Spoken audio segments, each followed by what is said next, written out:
Hi guys, this is just a bit of a presentation that I put together to present to the guys I work with at Primal, a little bit about what I do. Um, so we sort of had the idea that we would make this into a little bit of something.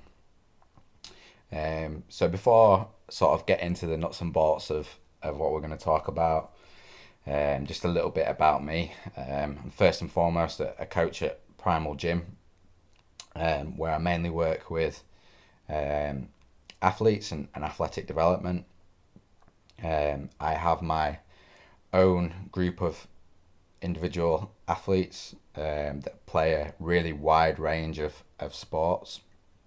Um, Most of those guys are amateur and play probably a little bit more niche sports. So we've got everything from lacrosse to hockey, um, netball, football, and really those guys just come to see me for physical performance training, um, and they become my sort of pride and joy. So helping them get better at their sport has become a real passion. Alongside that, I also have a few individual athletes that come to see me for rehab and movement and skill and speed training. Um, so again, that's something that has really become my pride and joy. And some of those guys are international athletes. Some are amateur. Some are just professional. Some are semi-pro. So there's a real range of athletes there. I also spent 10 months with Speedworks training. I'm still in really good contact with those guys and still do lots of stuff with them. Um, it's really important that I mention that a lot of this inspiration for this presentation has come from Jonas at Speedworks, and maybe this is my just version of his work a little bit. Um, then on top of that, as a result of some of the work that I've done with Speedworks, some of the work I've done with some individual athletes, I've now gone on to consult for Newcastle Falcons and quite a few other teams, whether it be working with just some individuals or even just some more amateur teams. So I was really proud to be a part of their unbeaten championship season. That was a real step in the right direction for me, doing some consulting. So um, hopefully we'll move things forward from there. Cool. So this presentation today, there's a little bit on rehab. There's a little bit on my thoughts on acceleration and top speed and really just general movement and my thoughts on training as a whole. I think that kind of all just links together. Yeah, I think the best way of describing it is probably actually just my thoughts on training. Um, I was really lucky and have been really lucky to work with this girl on this video I'm going to show you for a couple of years now. Um, Courtney Hill, she was the Woman of Steel last year for the Women's Super League. She had a pretty outstanding year. I worked with her pretty much for 2 years now, just working things around speed, acceleration. Um, as a result of her um, sort of performances last year, she got signed by Sydney Roosters to come and play in the Nines tournament, which was a really sort of excitement prospect for me. She tasked me with getting her in the best shape of her life for that. And this was just a really short clip of some of the training we did, some of the fun that we had, and probably just some really basic stuff with maybe just a slight little spin on it.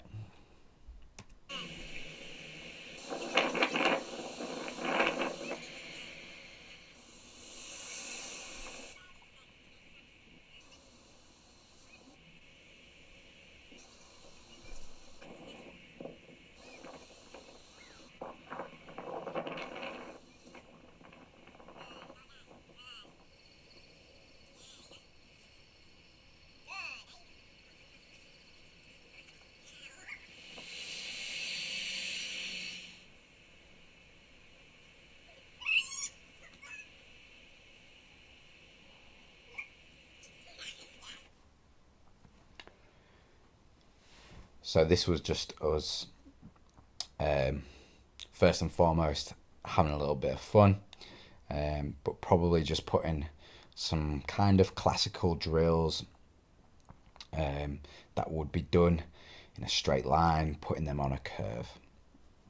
Just really making things look a little bit more like rugby. This was really towards the back end of her preparation, so just really making things look like rugby, and something that's come of that is of my idea of speed, momentum, acceleration gets talked about, especially in contact sports, and momentum gets mentioned with that. But for me personally, I think speed momentum is a bit of an idea. Franz Bosch, John Pryor talk about robust running. And I think for me, robust maybe gives this idea of, well, it's injury prevention. You know, you have to turn your torso, and usually as a result of that, we start to be a bit more backside. And I think robust running maybe is sort of being prepared for bit of disturbance, bit of perturbation, and being prepared for that. My thoughts are that yes, that's cool, that's a good idea, but once we get our players fast or faster, then maybe our momentum, or sorry, our ideas need to turn a bit more towards speed momentum, and really putting perturbations, doing skills, doing things that would interrupt natural rhythm, that and players have to maintain their speed, not lose speed, despite the fact they've had to rotate, despite the fact that they've had their rhythm interrupted by an obstacle in the way, passing, catching, sidestepping, and just maintaining speed. So that's just my little take on speed momentum.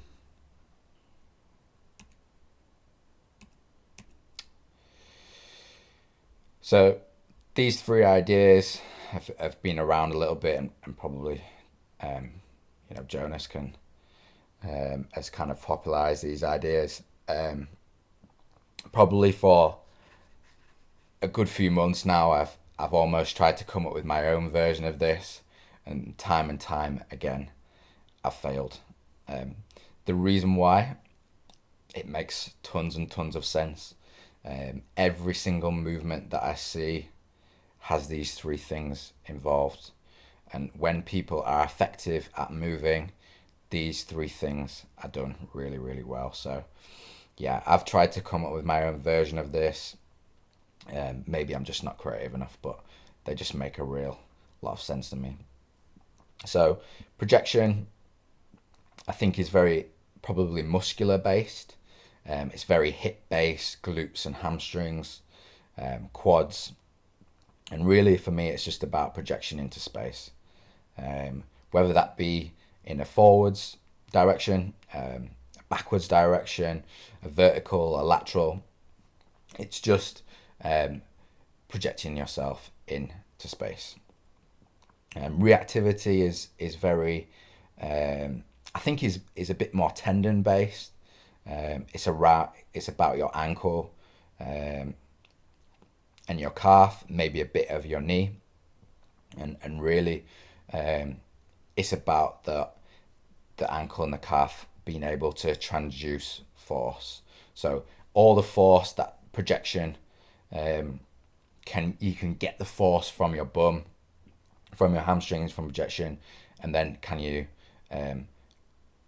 be reactive out of it? Can you reduce your contact times with your ankle and your knee being stiff?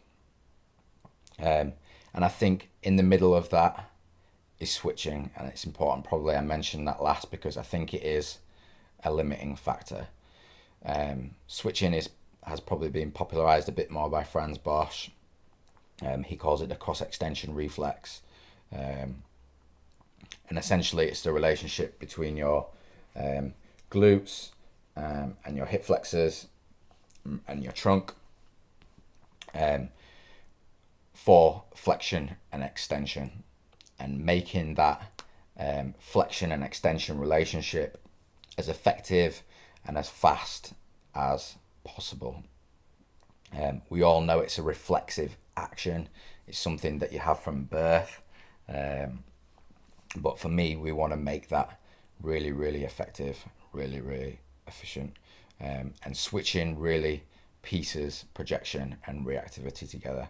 And we've got a video coming up that will show you that. And then just a final thought. I did mention that I think projection is muscular based, reactivity is very tendon based. I think switching is coordination based. So I think that gives some idea of probably where we need to go with our training as well. I do think that it's not necessarily just those things. Switching can be developed by some really basic flexion and extension, core, really low level bits. But generally speaking, I think it's quite coordination based. Projection is muscular based, so I think we develop some of that, certainly most of that in the gym, but I think we can develop it in the sled, doing resisted work. Reactivity is tendon based, so we could mostly develop that through plyometrics, but also I think we develop that maybe in the gym a little bit, doing some immovable isometrics, some isometrics where we're just holding, whether that be body weight, whether that be weighted. But I do think understanding those things can also give you a little bit of an idea of where to go in terms of your training. And I've almost started thinking of this as a little bit of a almost like a projection reactivity curve, and where how your training fits to develop those things, and then how switching then might piece maybe athletes' strengths, weaknesses, and how that might piece those strengths and weaknesses together to improve. This is really cool video. The guys at Speedworks and have put this together. I think your sport isn't different. You just think it is a Mike Boyle quote. And I really, really agree with that. I think we can sometimes get a bit into sports specificity too much and try and replicate too much, when really there's some really obvious general things that go on in sport, that go on in all sports.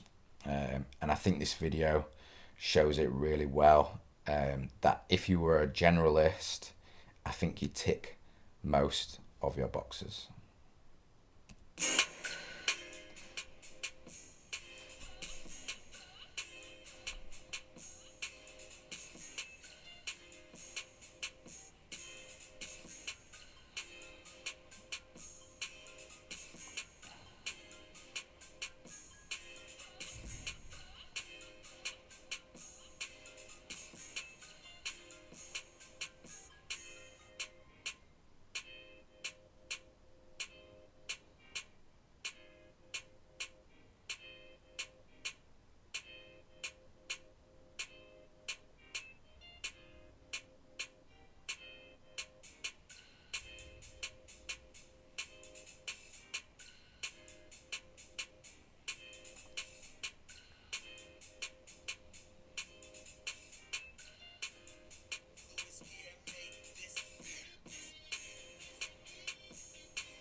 So 3 different sports, all making the same kind of shapes. Um, MVP, touchdown, strike, toe off are all taken from the kinogram idea. I think Stu McMillan and Dan Path at Altis have really popularized that. It's a great way of just looking at different positions um, during a run, and just being able to analyze what does left look like compared to right. What are really great athletes looking like compared to maybe not so great athletes. It's a really great way of piecing that together. But really, for me, that video just shows common themes, 3 different sports, but all making similar kind of shapes.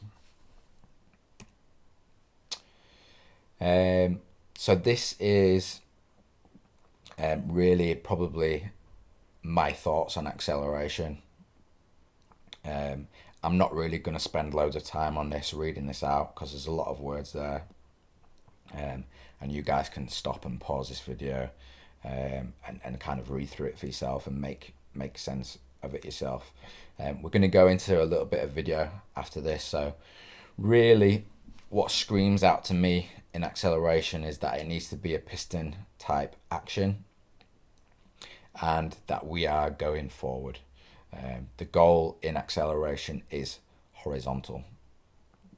And really those 2 things are really, really important to consider when we go onto our video.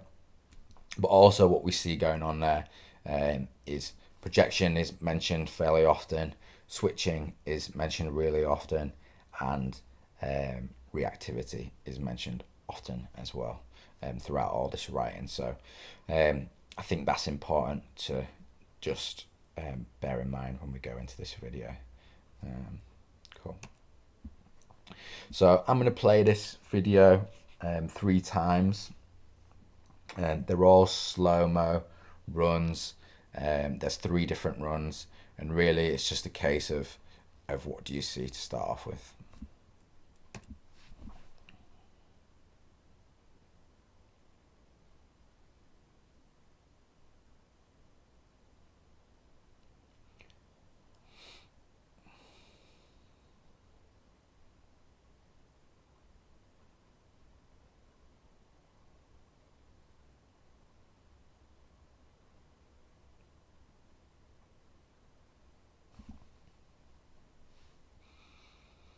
Cool, that's play number 1.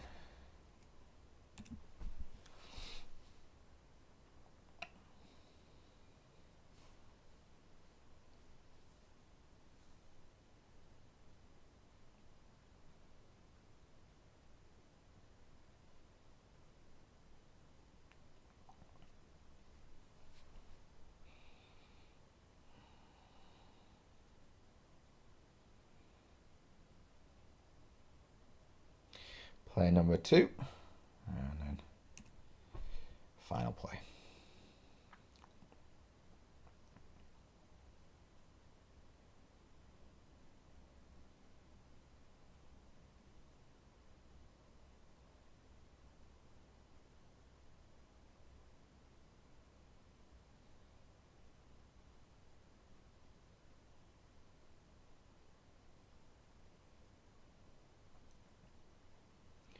Cool. So hopefully you should have maybe some notes or maybe just some thoughts in your head about what you've seen there, what's different between the 3 runs. So important to note, this was the same session and obviously the same guy in each video. Just let me get my...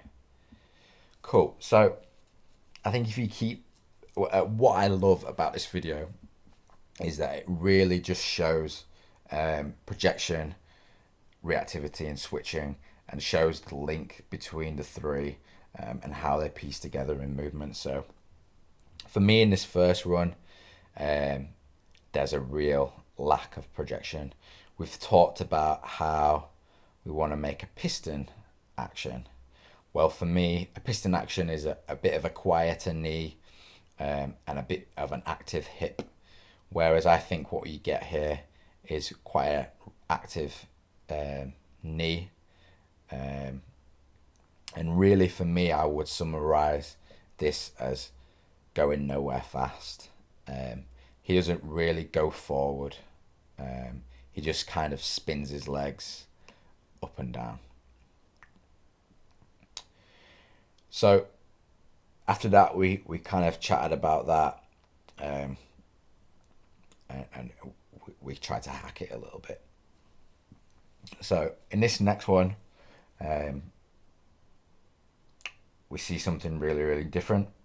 We see a quiet knee, and I think at this toe off position, we see a lot more horizontal force.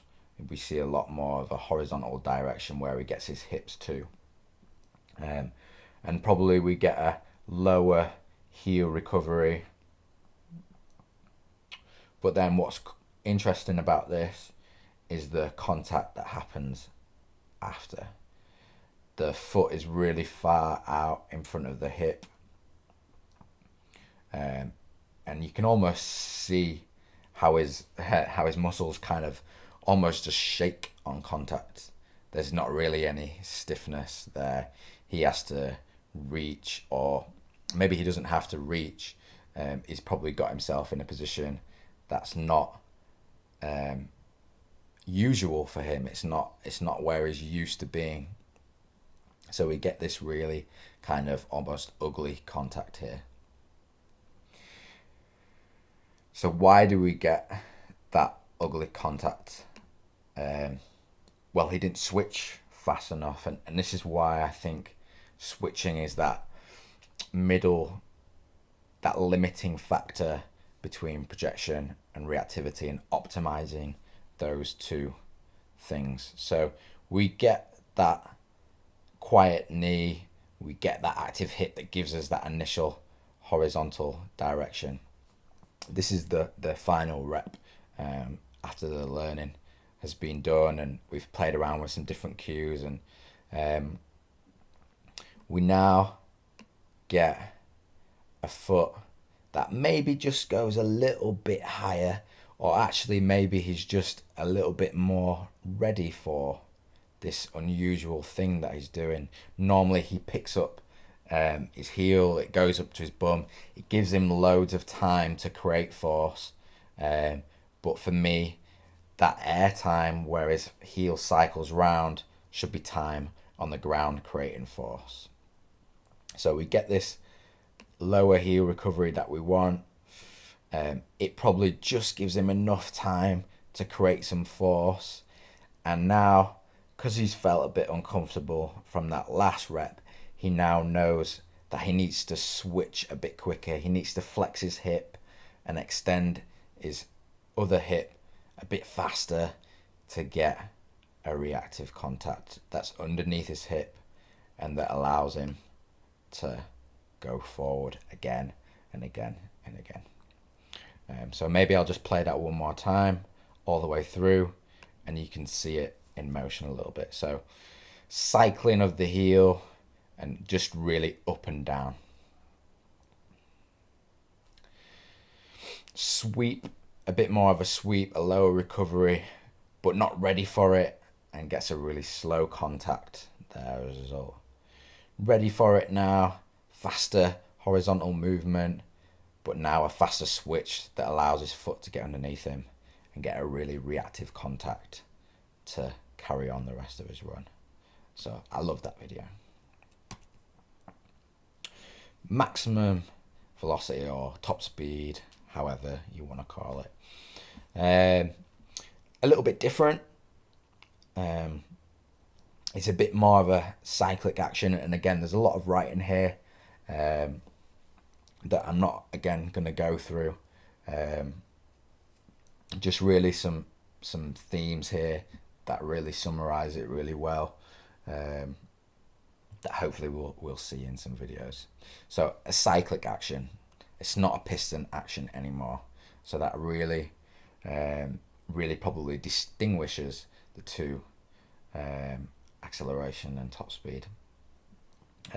System stiffness and bouncy.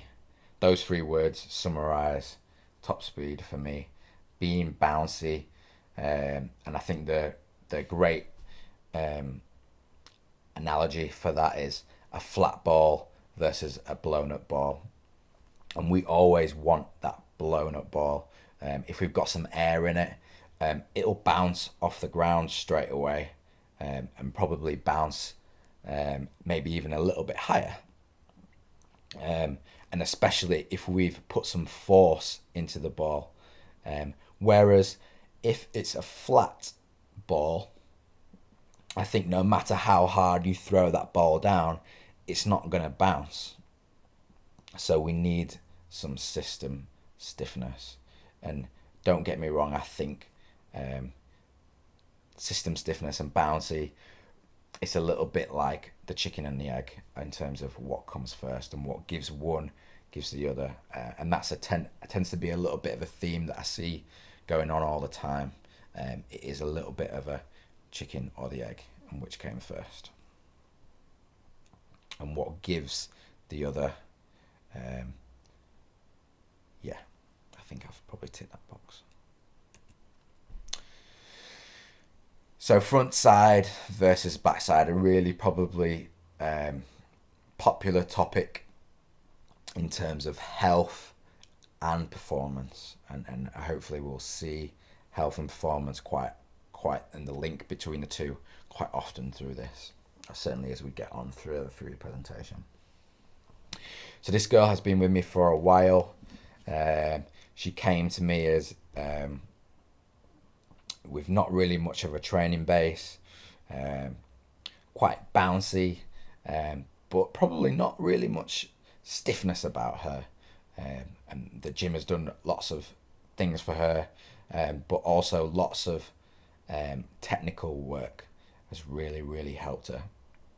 And I think what's important to understand is the change that can be made over time with athletes to improve their health and performance.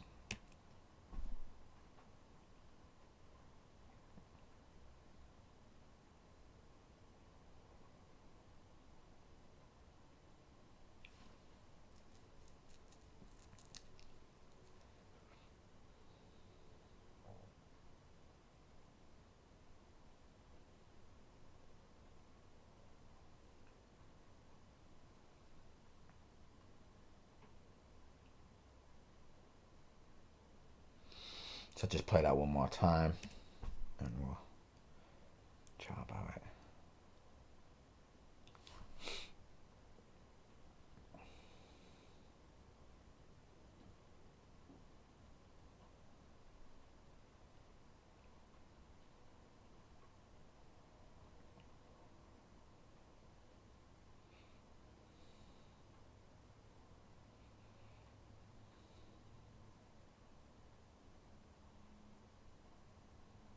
Cool.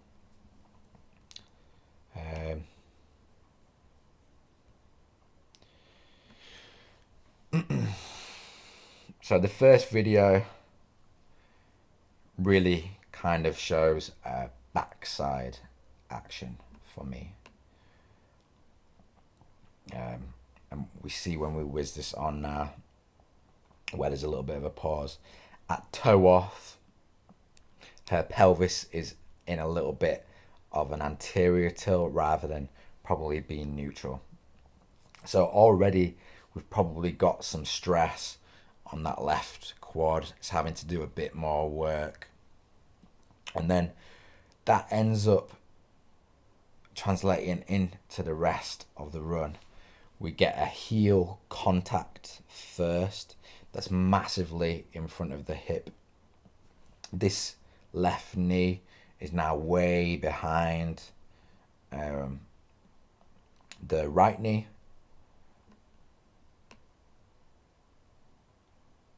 We get lots of sync on contact, so I would probably call that system flexion. Her hips in a bit of flexion, her knees and her ankle as well. So she's just sort of sinking on contact. And really what we're seeing as well as she comes out of this toe off is loads of unnecessary eccentric stress on the hamstring. And then on that stance leg now, loads of stress on the quad and probably the hip flexors, and the knee as well, to just essentially take all those forces that are unnecessary. So we see, probably from a performance point of view and a health point of view, that's not really effective. So a year down the line, it's really important to mention that first one was her first ever assessment with me, or first ever chat and a little bit of watch of movement.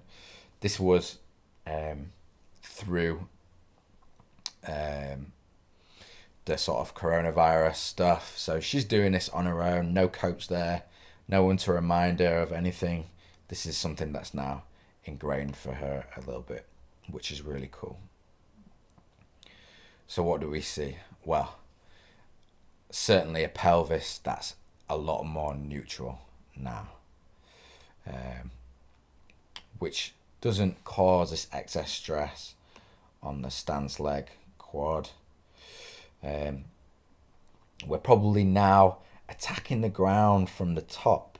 It looks a bit more bouncy, even from just that little bit before we stopped it. And that allows her to attack the ground from the top, create some pre-tension in her lower limbs, which then just gives her this stiffness on contact, which we'll see when we whiz on. I think what's really important as well is you can see that knees on touchdown is already past the stance knee, which is really cool because that's switching. She's organizing her limbs so much better. And does it come from her hips being a bit higher, which gives her a bit more time, which then gives her a bit more stiffness. It gives her a bit more time to be ready on the ground, which gives her a bit more time to create some pre-tension, which means she can hit the ground a bit harder, which means that she gets a bit more stiffness, which means she looks a bit more bouncy. How you want to order that is really quite up to you. It is probably a question of what comes first and what do you need first. I'm maybe not the person to answer that, but what's clear is how very different she looks. So much less stress on the hamstring. You can see how it whips through. Doesn't spend loads of time behind her. Her bottom of her shoe doesn't really show to the sky. It probably shows behind her and then comes through. So way less stress on her hamstrings. That foot's always underneath her. Way less stress on her knee and her quad. I'll play it one more time fast through. I think this just really looks like pulling and pushing herself down the track.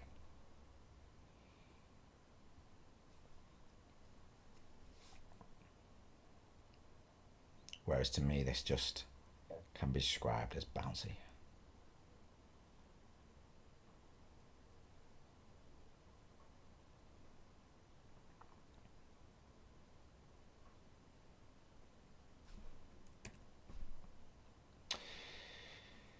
So probably moving on to a little bit of maybe a little bit of thoughts on rehab. Went into a club to have a look at this guy. He had calf issues, a fair few of them in the past. And I think what comes with this is and maybe what people are a bit um, probably scared of, are a bit put off by, is that you have to learn to see in blur. Some of these movements are going on at 6, 7, 8, 9, 10, maybe even 10 plus meters per second, which is on a completely different level to the gym, where probably things are happening at 1, maybe 2 at the most meters per second. So the speed of movement is so much faster, and it's hard to tune in on those things. Um, so yeah, you have to be able to see in blur. I'm gonna play this 3 times.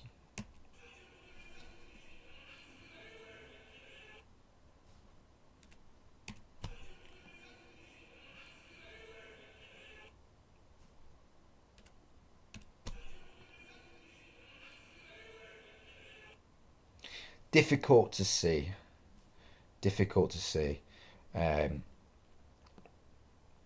a lot of people use slow mo, and I think that's great.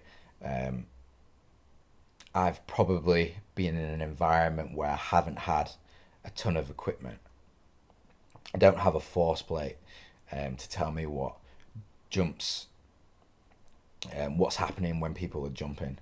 I don't have, um, you know, timing gates and things like that. So I have to, um, or any biomechanical analysis, and I've actually intentionally tried to stay away from some of that stuff, so as to develop my coaching eye. Um, do I watch things in slow mo? Absolutely. Do I watch things in fast? Absolutely. You have to learn to do both, as well as see in live action as well. Um, when I'm looking at video, I kind of use fast video to look at the rhythm of movement, and what can I see about the rhythm of the movement, the timing of it. Whereas I think slow mo allows you to look at individual things going on. So even in that, just that thing, even in just that, we might want to use both from a rehab setting. If someone's hurt or has been hurt, then we might want to have a look at their rhythm and see how that's affected. But then we might want to use a slow mo to just go in and see a little bit more deeper of what's going on. But I think it's really, really important to be able to do both. So if you can't see in blur, then maybe you do need to slow it down so you can see some of the smaller things. So again, I'll play this 3 times. Same guy, with calf issues.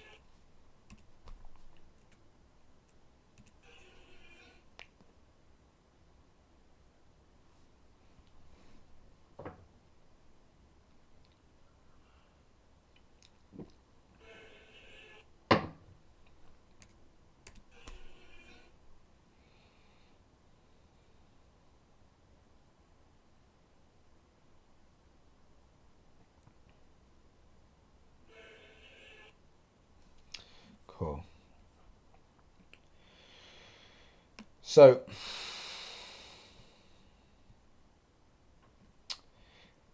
for me, the rehab process starts with just general movement skills, and we'll go into that a little bit later on, how we can kind of look at those things. But I think the kinogram has already identified, and that video at the start, when I discussed kinograms, has already identified that we can have a look at an individual breakdown of a stride pattern, and what that kind of should look like. What are the rules? And I think when we're running through this, that's what we probably should be doing before we start worrying about the issue itself, the injury itself. What does just the movement look like? What is our expectation? Well, If we start from just this toe off position, looks pretty good. This MVP again looks pretty good. And as we keep just whizzing it through, everything looks pretty good. Maybe what I would then start to look at is this foot. This foot is landing almost flat. So this might be where our calf issues are happening. And it's important to remember that, I didn't mention this, that is the right calf. So I see probably a little bit of something going on there. I've been informed that he's a swimmer, so I think if you're thinking about swimming, you kind of have to have loose feet. You probably don't know how to make stiff feet. And then as we whiz it through and then have a little look about and compare left versus right, well, I probably see a bit of difference going on here between left side toe off and right side toe off. Toe off on that right side looks a bit crisper, looks a bit cleaner. On here, it doesn't look quite the same. I think there's probably some inhibition around that glute, maybe the hip flexor, that is not allowing him to look quite as pretty. So when we go through this, and bearing in mind that I think the summary is the right side is just not as high as it is on the other side. Because it's not as high, it doesn't have quite that same time to organize this foot, which ends up, I think, with a bit more of a heel landing than even his left side. That's probably why his right side is the issue, because he's landing constantly on the heel rather than that forefoot. So even though it's a calf issue, we have looked at just the movement itself and the general ideas of the movement rather than looking at the specific parts of the injury. So we need to go and test that. If we think there's some issues going on, hip flexor, calf, we need to go and address that. Sometimes when I am consulting, I have an hour and a half, an hour, maybe even just 10 minutes to make a change. And you kind of under pressure to do that. Sometimes we don't have years and years. Sometimes we need to make that quick change. So it's good to have some hacks under your belt. So we've gone into this knowing that, or with maybe a little bit of an idea that there's some inhibition around hip flexor, around glute.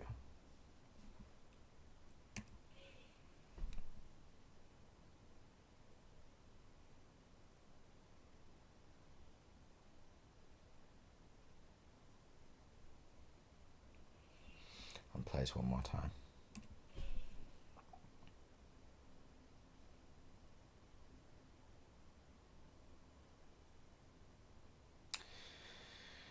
So really, really important, or to mention that this is the same guy. It is a different session, but it is the same guy. Really quite a big change.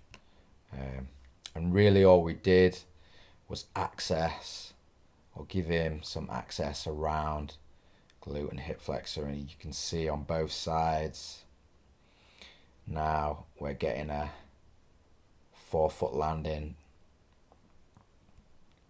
and probably something that now looks a bit safer, a bit healthier for his feet, ankles, calves, just by giving him or just tapping into and breaking up some inhibition around hip flexor and glute. And you can see how very different that now looks.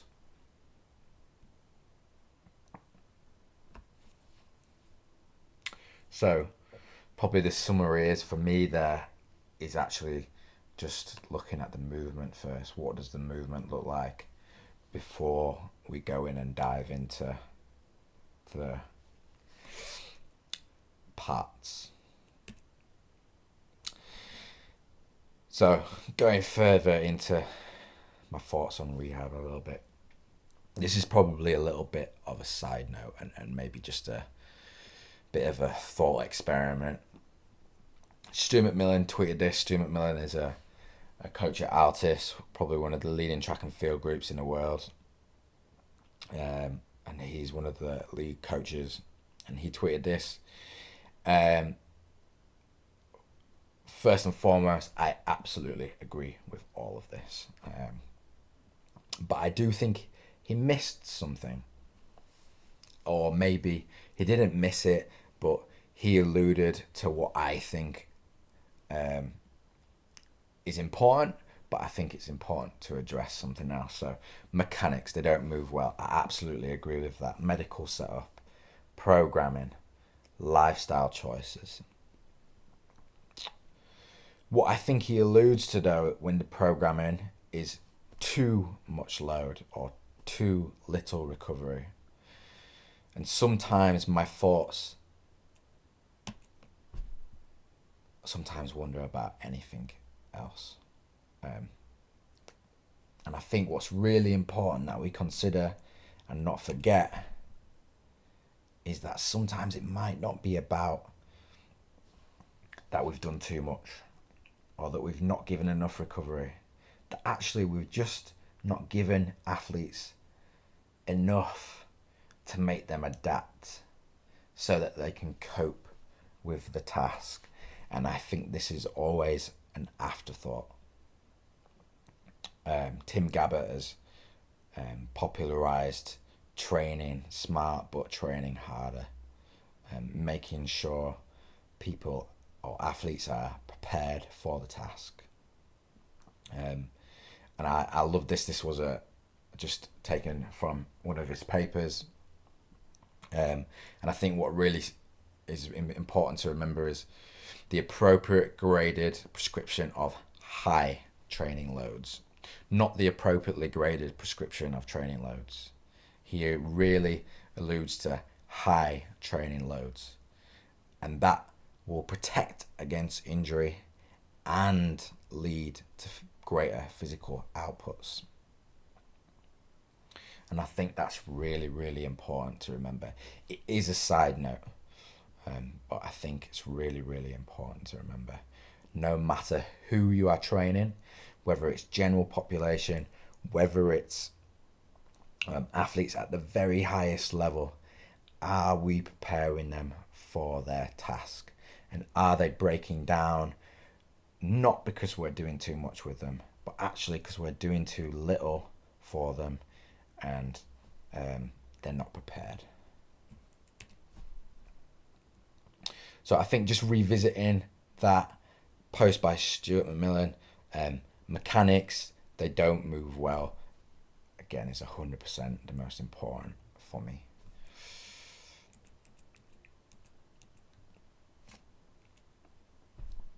And really what summarizes that really well for me is this work by Andy King and Andy Franklin Miller at the SSC in Ireland.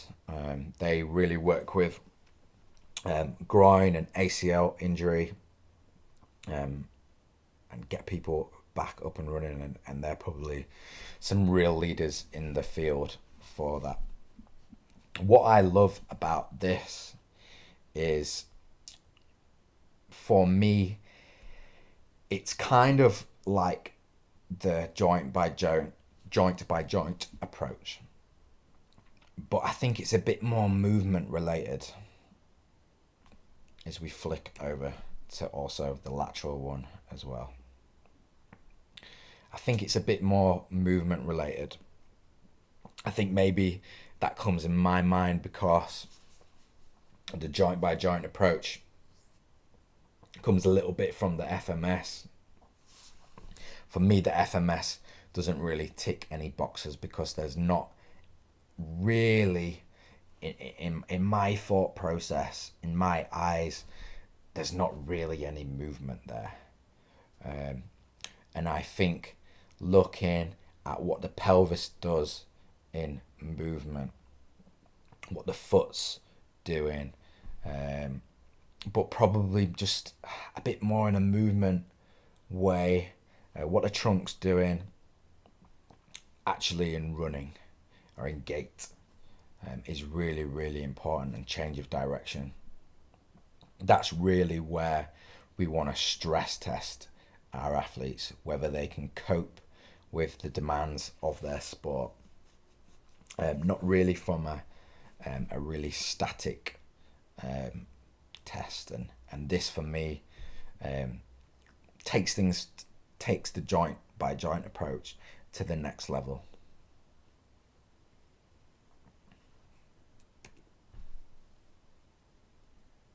Further to that, Franz Bosch is probably he's kind of divided a lot of thoughts in S&C and speed and movement and programming. But what he has brought is some thoughts around running, and really this is a bit more of a different video of front side versus back side. Probably what we'd see would be on this right one, we'd want to see a pelvis that is tilted anteriorly as well, just to really exaggerate the fact that the left one is what we want and the right one is probably what we don't want. But what's really cool for me is what we're going to see on the next couple of slides. The next slide. That the efficient recovery looks exactly the same as the effective recovery. Efficient for me means that they can repeat it over and over again, and that it's not going to cause any problems later down the line, whether that be a muscular injury or whatever. Effective probably to me means that it's fast from a really simplistic point of view.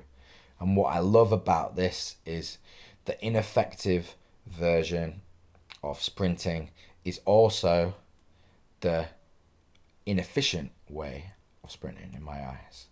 And the fast version of sprinting looks exactly the same as the efficient side of sprinting. So this came from Ken Clark. The faster sprinter, less backside, more front side, taps the ground from above, it has a stiff contact. And what we see from the slower runner is more backside, less front side, it casts out, we have a foot that lands in front of the hip, and then it collapses on contact, and it's a passive landing. So there's this theme starting to appear between what is effective, what is efficient, and actually that they begin to look quite similar. On top of that, just some intermuscular coordination as well, how muscles are working together.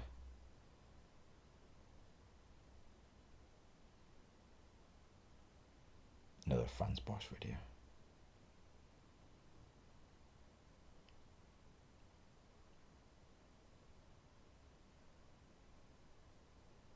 Very cool.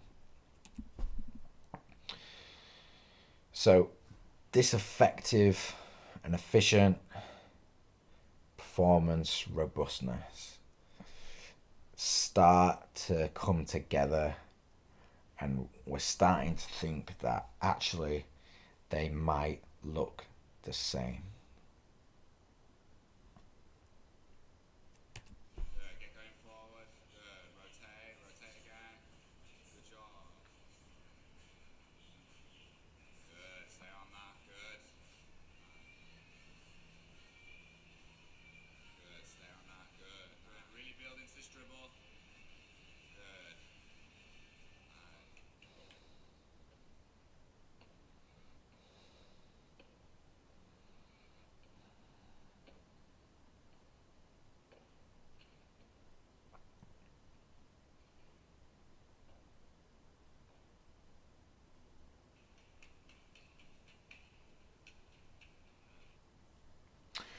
So I'm not at all saying that basic trunk control exercises, core exercises, need to go in the bin.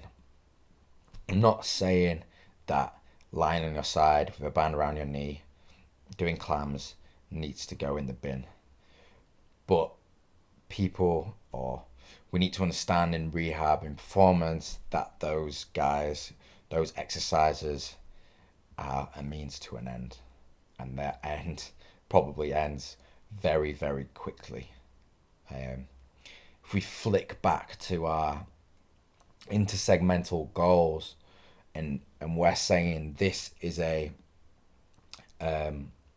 efficient way of looking at things. This is a prehab, rehab. This is prevention of injury. Then probably just doing our static stuff that's not in a gait pattern maybe isn't going to tick all the boxes. So just by simply taking away this guy's arms, we're now putting pressure on the trunk to now do its job a bit more in a different way. Putting pressure on his hips and his pelvis to be in a stable position. Because if not, if his arms are there, his arms can cope with him a little bit more, can help him out a bit more, and now they can't.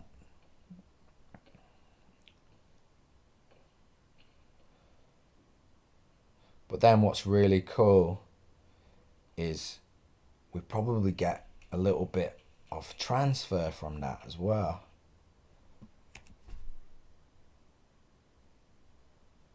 So my drill that was probably in there for the more, let's call it a warm-up, let's call it preparation, in my eyes actually is a prehab, a rehab, an injury prevention exercise. It's worked as a warm-up. I've allowed him to get in some good foot position, to get in a position where by doing this dribble, by doing this drill, I've allowed his hips to be in the right position, his foot to be in the right position on contact underneath his hip, but I've also exposed his trunk to some rotation, and everywhere else has to be stable. But over here, I've forced him to really run fast, to then have to rotate fast to catch the ball. This picture could easily be on a rugby field. And then to carry on running fast as well. The hurdles help me out with that, no doubt. I've used constraints to set up an environment so that if he doesn't do what he needs to do, he's probably going to fail. Or, we're going to judge that drill as a failure or that run as a failure. But this has probably got some transfer to performance. So the pieces are coming together. Jordan Menegucha, big hamstring expert, spoken all around the world around hamstring prevention, rehab. I love this picture mainly because of 3, 4, and 5. Don't rehab a risk factor exclusively and systematically. Adapt to your player and find and modify the cause underlying it. So look at movement. And then don't look at the individual aspect of that. Look at the whole training process. Look at the whole movement process. And then adapt it. Don't sit with your piece of paper of your session design. Move things forward as they need to be done. And then know what is the most important thing. What do we need to get our guys back to do? And for me, that will always, in team sport, be sprinting. So all the interventions should be directed to improve sprinting, because all the roads, factors, technique, healing, performance converge towards the same outcome: sprint. Sprint if you want to return to play instead of return to prey. It's a win-win strategy. Efficiency, effective is win-win. Performance, robustness. So we need to find a way to be able to understand what's at the top of our pyramid. What do we need to do?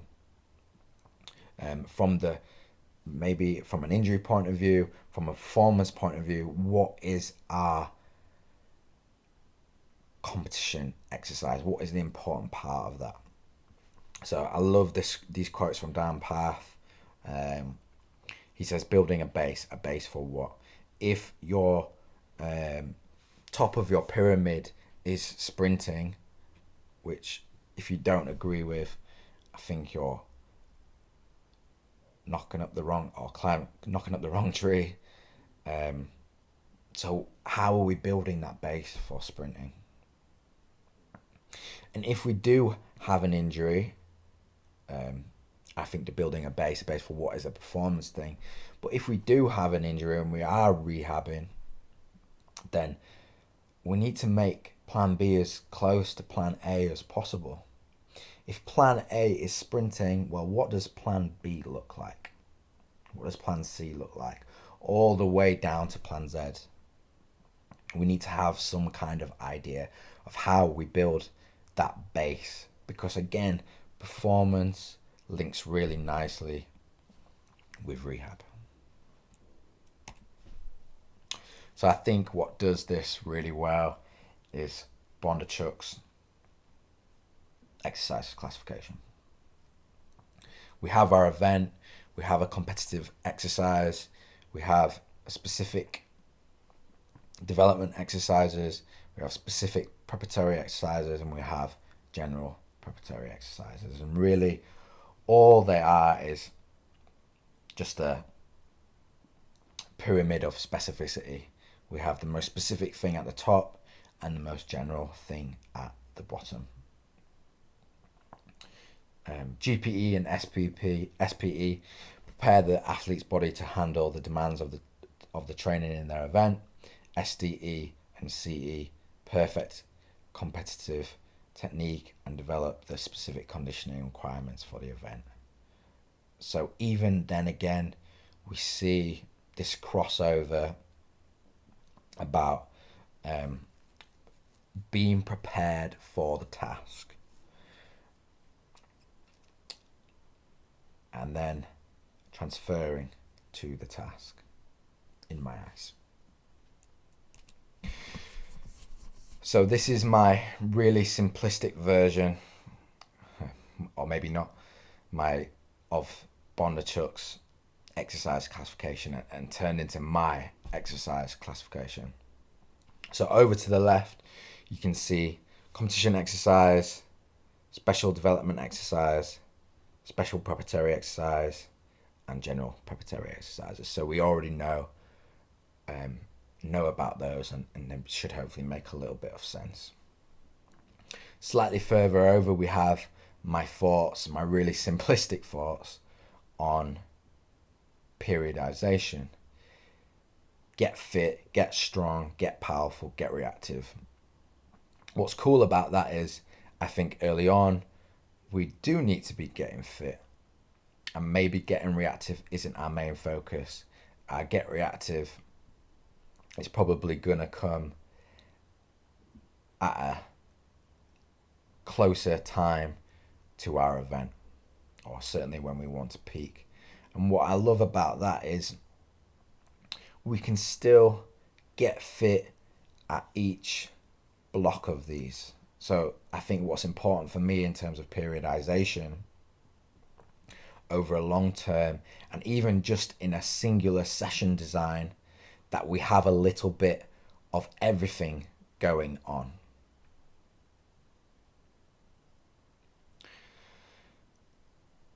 But when we are designing training periods that might be 1, 2, 3, even 6 months, that we have a little bit of everything going on, but we're aware of when we are coming to close to competition that we need to be doing things that are transferring. We need to have built a base of getting fit so that we can be reactive over and over again.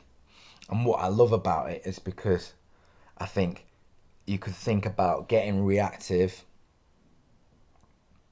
Well, that makes sense to me from a contacts point of view in plyometrics. Yeah, that makes sense because we want reactive contacts. We want to be doing plenty of those drop jumps, bounds and repeat broad jumps, and we want to be exaggerating fast contacts because it's a bit more like the game. But also we need to be making our speed work reactive, having some stimulus in there from cat and mouse variations, people chasing each other from various positions. And that's what I love about that really simplistic periodization. It's all just building a base. So from a performance point of view, with someone who is fit, who is someone who is ready to go, yes, in their pre-season, we are starting probably with our GPE exercises, but probably at the same time, we might have a big influence of resisted walks and bounds and sled circuits. We're still probably exposing them early on, excuse me, to some short accelerations. And then at the same time, if we have someone who is rehabbing, we're still exposing them to some kind of acceleration, speed, or change of direction and agility. That might come in the form of hammy conditioning, really basic foot intrinsics. I think even there you are building a base for speed. It then might just tick off that little bit and we move on to rudiments. Really all this is not only some periodization, not only a table where you can tick off some transfer that you know is going to help with your sport. It also becomes a checklist for rehab. And I think that's what's great about it. So what's my point on all of this? Rehab training is good training. Good training is rehab training. The link there is absolutely undeniable. If you train for performance and you train for health, usually you get this nice meet in the middle. I feel quite strongly that normal training shouldn't be put on hold while we fix a part of your body. We still need some integration of all the concepts of training. But that might be a plan B or a plan C or a plan D or even a plan Z. But we still need it there. Because when they are coming back for their sport, they need to be prepared. They can't lose a part of their training because they'll just break again. Rehab doesn't have to be slow. Sometimes it can't be slow. And maybe I don't mean that from a time point of view. Maybe I mean that from a speed point of view. If your goal is to get them, as we discussed, to speed, then we need to start with speed from the off. Maybe that is just foot intrinsics. Maybe that's dribbling or scissor bounding. But none of that is slow, long jogging around where we're straight away building contacts that are poor and probably not really transferable to the sport. So we have to rehab fast, I think is my opinion. And then the final point is, rather than moving correctly or doing too much or challenging life outside of the gym, do we ever question, are they doing too little? Are they just not prepared for the task? I think that's a really, really important point. Sometimes that we neglect doing a bit more and having them prepared, breaking them down to build them back up. Thanks for listening, guys.